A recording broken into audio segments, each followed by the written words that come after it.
बिस्मिल्लाहिर्रहमानिर्रहीम। आज हम डील ऑफ द सेंचुरी और ग्रेटर इसराइल के हवाले से खित्ते में होने वाली डेवलपमेंट्स के बारे में बात करेंगे। तफसील में जाने से पहले यहूदियों का तारीखी पस मंज़र और फ़लस्तीन के इलाके में उनकी दोबारा से आबादकारी के हवाले से भी बात करेंगे। तजिया टीवी में खुशामदीद। वीडियो शुरू करने से पहले हमारी दरख्वास्त है कि आप हमारा चैनल सब्सक्राइब कर लें और बेल आइकन को क्लिक कर दें ताकि हम आपको बर वक्त और हर वक्त बाखबर रख सकें। तारीखी तौर पर यहूदियत वो मज़हब है जिसकी निस्बत हज़रत मूसा अलैहिस्सलाम से है। यहूदी हज़रत मूसा अलैहिस्सलाम के पैरोकार होने के साथ साथ अल्लाह ताला के अहकामात के नाफरमान भी रहे। यही वो खुशकिस्मत लोग थे जिन पर अल्लाह की ज़ात ने मनो सलवा तक नाज़िल फरमाया, लेकिन फिर अपनी नाफरमानियों की वजह से ये लोग खुदा के गज़ब का शिकार भी हुए और कई हज़ार साल तक दुनिया में दर बदर फिरते रहे। इसके बावजूद हज़रत सुलेमान अलैहिस्सलाम और हज़रत दाऊद अलैहिस्सलाम की सल्तनत को दोबारा से कायम करने की ख्वाहिश हमेशा इनके दिल में पनपती रही। उनकी प्लानिंग के मुताबिक दुनिया पर राज करेगी। इसी नज़रिए को अमली जामा पहनाने की गरज से 1896 के लगभग ये कौम इकट्ठी हुई और 1919 में पहला काफिला बहरे तिब्रिया अबूर करके बैतुल मक़दिस पहुंचा। 1948 तक उनकी आबादी 75,000 तक पहुंच चुकी थी। यहूदी समझते हैं कि यही वो इलाका है जहां उनके मसीहा का ज़हूर होना है और फिर उनकी खुशहाली के दिन का आगाज़ होगा और वो तमाम जहानों के बादशाह बन जाएंगे। जबकि मज़हब ईसाइयत से ताल्लुक़ रखने वालों का ये अक़ीदा है कि हज़रत ईसा अलैहिस्सलाम यरूशलेम में आएंगे और ईसाइयत की तस्दीक फरमाएंगे, जबकि इस्लाम के मुताबिक यरूशलेम ज़माने आखिरत में ईसाइयत और यहूदियत की तकज़ीब कर देगा। यरूशलेम दुनिया के कदीम तरीन शहरों में से एक है जो कि 4000 साला तारीख़ में कम अज़ कम 2 मरतबा नीस्तो नबूद और तबाह बर्बाद हुआ। 587 कबले मसीह में पहली मरतबा हैकले सुलेमानी तबाह हुआ तो साथ ही असल तौरात भी गुम हो गई थी। फिर इसके तकरीबन 150 साल बाद याददाश्तों की बुनियाद पर यहूदियों ने दोबारा से इसको तरतीब दी, जिसका बहुत बड़ा हिस्सा तहरीफ शुदा है।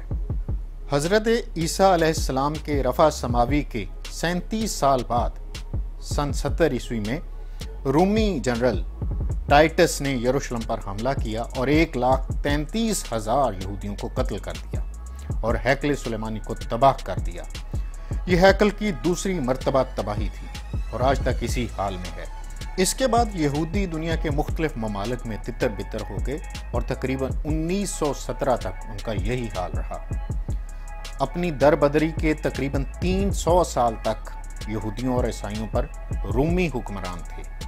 रूमी हुक्मरान ईसाइयों और यहूदियों दोनों से नफरत करते थे और उनको बुरा समझते थे और उन पर ज़िंदगी का दायरा तंग किया हुआ था, जबकि ईसाइयों के नज़दीक यहूदी वो लोग थे जिन्होंने उनके पैगंबर अलैहिस्सलाम को सूली पर चढ़ा दिया था।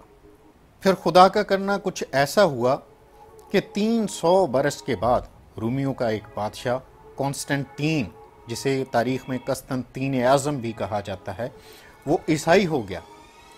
उसके बाद तो यहूदियों पर ज़िंदगी का दायरा नहायत तंग हो गया। पूरे यूरोप में यहूदी नाम एक गाली बन गया था। उन पर मज़ालिम का दरिया उमड़। फिर 571 ईस्वी में हुज़ूर अकरम सल्लल्लाहु अलैहि वसल्लम की वलादत बासादत हुई और सन 610 ईस्वी में जब आप सल्लल्लाहु अलैहि वसल्लम ने नबुव्वत का ऐलान किया तो अरब में बिखरे यहूदियों ने रेशा दवानियाँ शुरू कर दी। लेकिन फिर बैतुल मक़दिस हज़रत उमर रज़ियल्लाहु ताला अन्हु के दौर में फतह हो गया। बैतुल मक़दिस को ओपन सिटी का दर्जा दे दिया गया, जिसके मुताबिक यहूदी इस शहर में ज़ियारात कर सकते थे, मगर उनको यहाँ पे रहाइश करने की इजाज़त नहीं थी। तुर्कों के दौर में भी उनका स्टेटस कमो बेश इसी तरह रहा। अब्दुल्ला इब्ने सबा एक यहूदी था। उसने रेशा दवानियों से हज़रत उस्मान रज़ियल्लाहु ताला अन्हु के दौर में उस फितने की बुनियाद रखी जिसने मुसलमानों को 2 बड़े ग्रोहों में तकसीम कर दिया और तब से मुसलमान आपसी लड़ाइयों के सबब कमज़ोर होते चले जा रहे हैं और ये सिलसिला आज भी जारी है। तारीख़ी तौर पर हसन बिन सबा ने मुसलमानों को शिया और सुन्नी फ़िरक़ों में तकसीम किया। तारीख़ में आगे चल के जब तारिक बिन ज़ियाद के ज़माने में स्पेन फतह हुआ तो उस वक्त यहूदियों पर स्पेन में ईसाई जुल्म कर रहे थे। तारिक बिन ज़ियाद की फतह स्पेन के साथ ही यहूदियों पर मज़ालिम में नहायत कमी आ गई। इसराइल का एक साबिक़ वज़ीर आज़म बिन गोरियान लिखता है कि मुसलमानों की फतह स्पेन के बाद का दौर यहूदियों के लिए गोल्डन ईरा था। ये वही दौर था जब यहूदियों ने ईसाइयों के दरमियान एक नए फ़िरके प्रोटेस्टेंट्स की बुनियाद रख के उनको बैने ही उस तरह तकसीम कर दिया जिस तरह अब्दुल्ला इब्न सबा ने हज़रत उस्मान रज़ी अल्लाह ताला अन्हु के दौर में मुसलमानों को सुन्नी और शिया में तकसीम किया था। एक हदीस मुबारका जिसके रावी हज़रत मुआज़ बिन जबल रज़ी अल्लाह ताला अन्हु हैं, फरमाते हैं कि नबी अकरम सल्लल्लाहु अलैहि वसल्लम ने फरमाया कि बैतुल मक़दस की आबादी दरअसल मदीना की बर्बादी है। मदीना की बर्बादी हुई तो एक बहुत बड़ी जंग का आगाज़ होगा जिसके दौरान कस्तंतुनिया फतह होगा और दज्जाल का खरूज होगा। आज अगर अरबों की सरज़मीन पर नज़र डालें तो वो अहादीस मुबारका पूरी होती नज़र आती हैं। शायद वो वक्त करीब है जिसे लहमतुल कुबरा का नाम दिया गया है। इस जंग के नतीजे में बहुत बड़ा खून खराबा होगा। अब आइए आगे बढ़ते हैं और देखते हैं कि डील ऑफ द सेंचुरी को डील ऑफ द सेंचुरी क्यों कहा गया है और ग्रेटर इसराइल क्या है। ग्रेटर इसराइल वो नज़रिया है जिसके मुताबिक पूरा शाम, पूरा उर्दन, इराक़ का बहुत सारा इलाका, सऊदी अरब का शुमाली इलाका, तुर्की का जनूबी इलाका और मिस्र का सहराए सीना यहूदियों के ज़ेर नगी चले जाएंगे। मशरिक़ वुस्ता के बेशतर ममालिक में होने वाली खाना जंगियाँ और दीगर ममालिक के अनस्टेबल हालात इस अमल का पेश खैमा है। ट्रंप ने अमरीकी सफारत खाने को यरूशलेम में जब मुंतकिल किया था तो वो भी इसी डील को अमली जामा पहनाने की तरफ एक बहुत बड़ा कदम था। यहाँ ये बात भी काबिल ज़िक्र है कि डील ऑफ द सेंचुरी और इंडिया में माजी करीब में होने वाले आर्टिकल 370 का खात्मा आपस में काफ़ी मुशाबहत रखते हैं। इंडिया इसराइल के नक्शे कदम पर कश्मीर में पंडितों और दीगर हिंदुओं को आबाद करना चाहता है, मगर चूंकि यहाँ पे बात हो रही है डील ऑफ द सेंचुरी की, तो इसके तहत इसराइल वादी उर्दन और दरियाए उर्दन के मगरबी किनारे की इब्तदाई तौर पर अनेक्सेशन करना चाहता है। उर्दन दरअसल इसराइल और सऊदी अरब के माबैन एक बफर जोन है।